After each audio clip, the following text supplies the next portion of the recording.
simply because I am confined. I am not converted.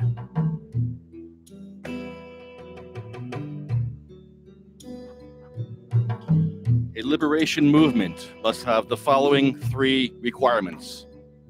1, mobility. 2, knowledge of terrain. 3, intelligence. The people will provide support to that side which can punish them most seriously for disloyalty to its cause.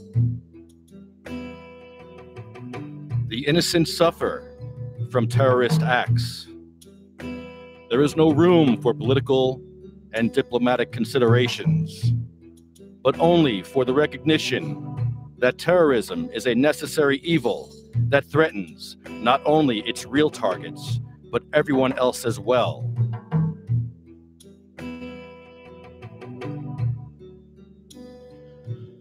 We cut out the throat of a calf and hang it up by the heels to bleed to death, so our veal cutlets may be white. We tear birds to pieces to decorate women's hats, and various other necessary reasons. We mutilate domestic animals for no reason at all, except to follow an instinctively cruel fashion. We create and perform some silly and perverted tortures in the hope of discovering some magical cure for our own diseases. We pass out the death sentence, thinking on the principle that 2 blacks make a white. I don't think that the scales of justice ever took the life of any man. Only another man can do this. We have laws that offer us the opportunity to become intoxicated by liquid, but not passively comfortable by herb. And all this is the good life. The person who won't conform to society is labeled as an outcast, and his thoughts and ideas are rejected as folly. This outcast person seems to me to be the only person who truly knows where he or she is going and truly knows what is happening. To me, a mad person is a person who expresses in a very difficult language, a very painful language, the results and realities of this society. Since the others don't understand the language, they have to do something with this person. So they call this person a lunatic and lock them away. I think that these people who are labeled insane by a society, who thinks of itself as some, are the same people who are escaped and are free. Not in the sense of running away from something, but running towards something. I think that the lunatic is finding in a painful and alienated way a means of rejecting this world in which you can't live.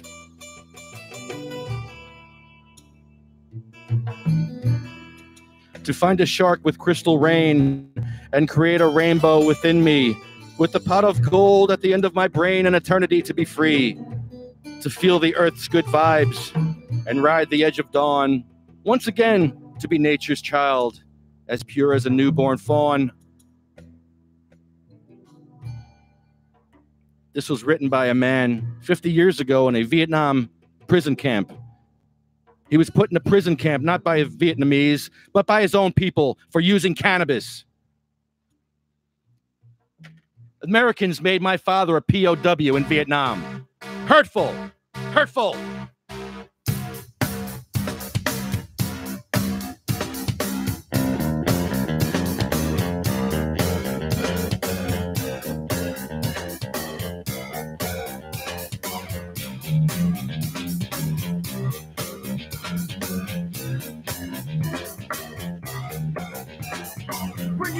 Squad, I'm gonna get mine. Go do the crime if you can't do the time. Don't tell me how you're off and down. When you smile in my face, but you play me like a clown. Ain't you fool, bitch? So just step back.